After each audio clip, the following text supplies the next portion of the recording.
Okay, so Samsung just dropped a TV that could legitimately take out OLED, and they're kind of pretending that it doesn't exist. Samsung quietly released what might be the biggest threat to LG's entire business model since OLED first showed up. But instead of making a big deal about it, Samsung just slapped a $30,000 price tag on it, gave it a confusing name, and basically buried it in their lineup. I was one of the first few that went to Samsung headquarters to see it in person, and let me tell you, they should be shouting from the rooftops about this TV. So today we're gonna be breaking down the differences between the new kid on the TV tech block, microRGB, and the tried and true OLED to answer the question when it comes to TVs. Do we finally have a new TV tech that's definitively better than OLED? And I was a little skeptical initially, but after seeing it in person, OLED might be in trouble here.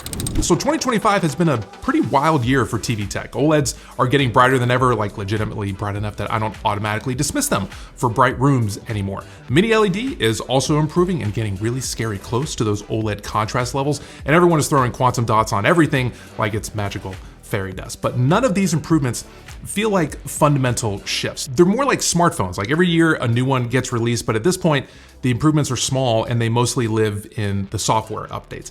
MicroRGB, however, this one feels different. It's basically Samsung saying, like, what if we rebuilt how backlights work from scratch? And after seeing it, I think that gamble has really paid off. But before we get into the info as to how this could change everything, let me explain what we're actually dealing with here, because Samsung is being deliberately sneaky with the naming. When they say microRGB, they're not talking about micro LED. That is a six-figure technology where each pixel is literally its own self-emissive LED. If you don't know about micro LED yet, think like a brighter OLED without the organic compound. But in its current form, it sits around $150,000 for a TV. So, we're not quite there yet for consumers. MicroRGB is something completely different. And honestly, it's way more threatening to the current TV market because it could actually be affordable relatively soon. MicroRGB is more like Mini LED's ambitious older sibling. You do still have an LCD panel up front, but instead of the usual white or blue backlight with color filters, Samsung put individually controllable red, green, and blue elements together to act as a single LED with thousands of those behind the panel.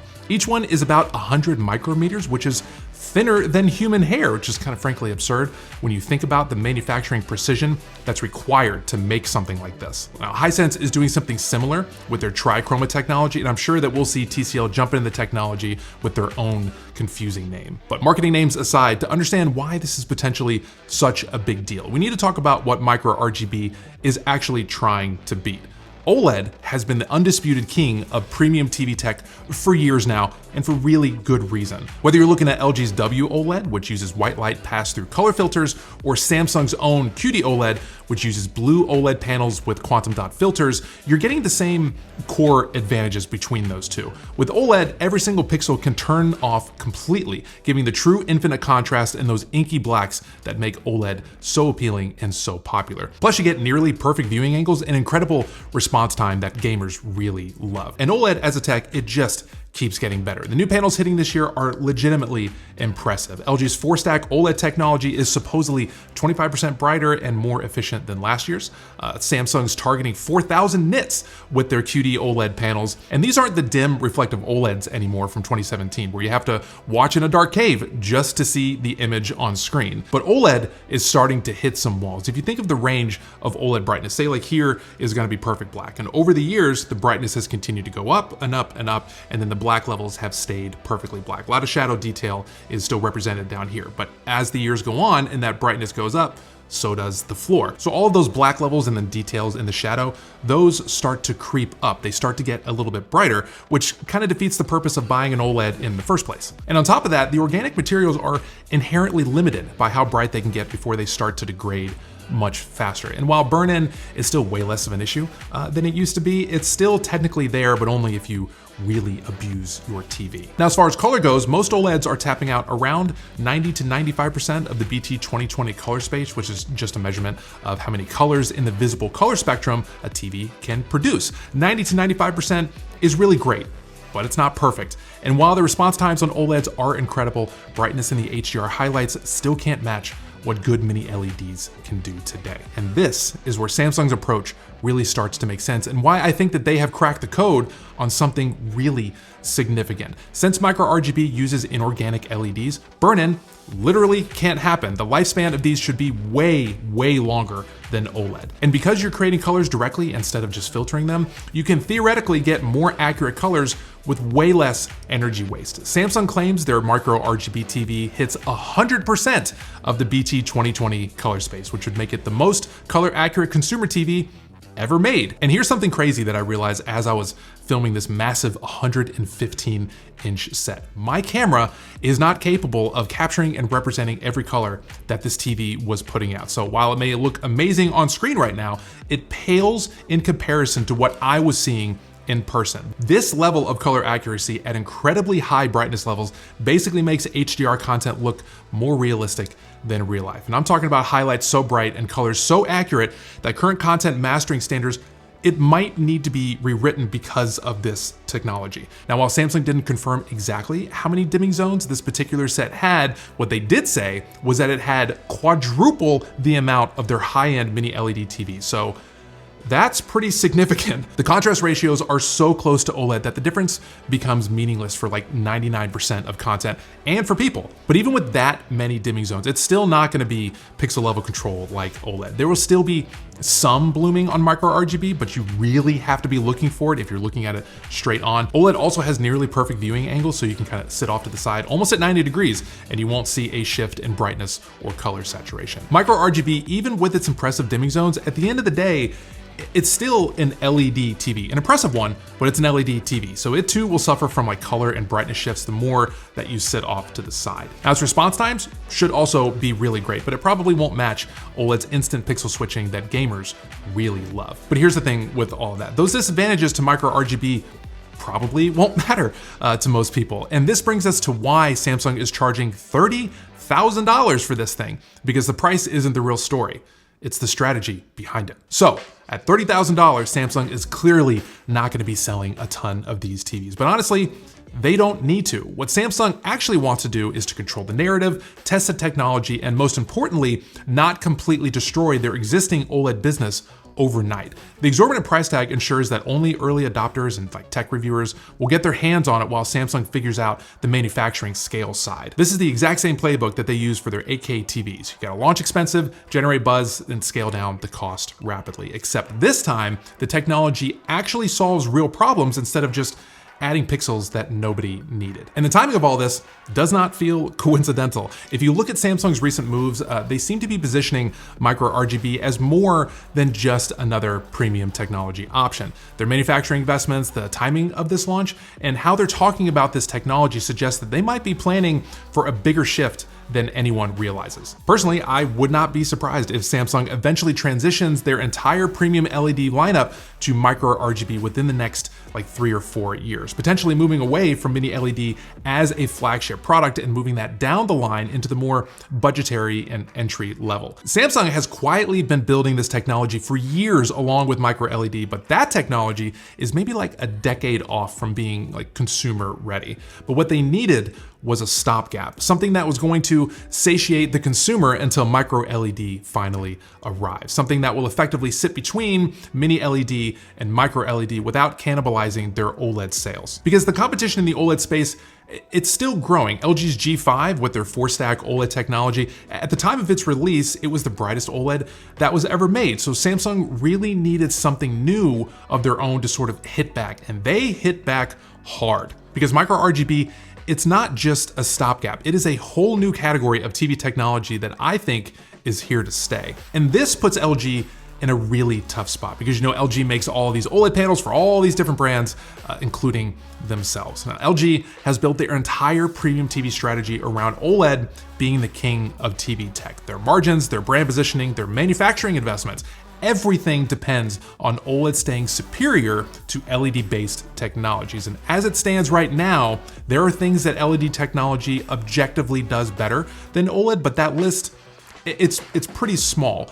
But with microRGB, while it can't do everything that OLED can do, the list of things that it can objectively do better than OLED is much, much larger in ways that I think will matter more to consumers. Now, if Samsung's microRGB can deliver on the promises of bringing down the price to like normal human levels and the size to a more reasonable like 65 to 98 inch range, then I think LG is in a lot of trouble. They can't like easily pivot the technology because Samsung controls the key patents in manufacturing process. LG would basically have to like either license the technology from their biggest competitor or spend years catching up making their own version. And the economics of this are brutal. OLED manufacturing, it's expensive and complex, especially when you get to those larger sizes. microRGB, once scaled, should be significantly cheaper to produce while offering better performance in categories that really matter to consumers. And that's the kind of cost performance shift that destroys market leaders overnight. TCL and Hisense are already kind of moving in this direction with their RGB mini LED technologies, with Hisense kind of being the one that's most reasonably close to Samsung right now. Sony and LG will either need to develop competing approaches or risk becoming irrelevant in this potentially new premium TV market. But you know, it's like LG and Sony. I'm sure they will think of something which ultimately equals more choices for consumers, and those are the kind of wins that I like. Okay, so time for some crazy predictions. I think that Samsung is going to announce a 75 or 85 inch microRGB model at CES in 2026 or 2027, priced at around maybe $6,000 to $8,000. By 2028, there'll be a 65 inch version, we're under $4,000, and by 2029, they will move away from mini LED as a flagship product and shift microRGB and OLED to be dual flagship technologies. And here's the part that might be a little scary for all of these other brands. Samsung has the manufacturing capacity to flood the market faster than competitors can respond. They're not just developing like new technology, they're preparing to dominate it. By 2030, OLED could become an even more niche technology for enthusiasts, something similar to how plasma TVs ended up today. The mainstream premium market could be dominated by microRGB and other similar LED-based technologies that offer better brightness, better color accuracy, and durability at a much lower cost. Now, I'm aware that these are really bold predictions for like a freshman TV tech, but I don't think it's crazy to say that we might be witnessing the beginning of the end for OLED dominance in the TV tech space. The real kicker is that this could extend beyond TVs. microRGB technology could eventually replace an OLED in computer monitors and tablets and even in smartphones. Samsung might be positioning themselves to dominate display technologies across every category for like the next decade. I don't think this is a story about whether microRGB will beat OLED purely in like the technology department. I don't really think that they're directly competing with one another in that way. But once these microRGB sets start hitting like Best Buys and people can actually go and see them in person, I think public opinion will deem microRGB to be the better TV technology, even if it's not on a technical level. Once average consumers and even like TV enthusiasts see this TV with its insane peak brightness, incredible contrast, zero risk of burn-in, perfect color accuracy, I mean,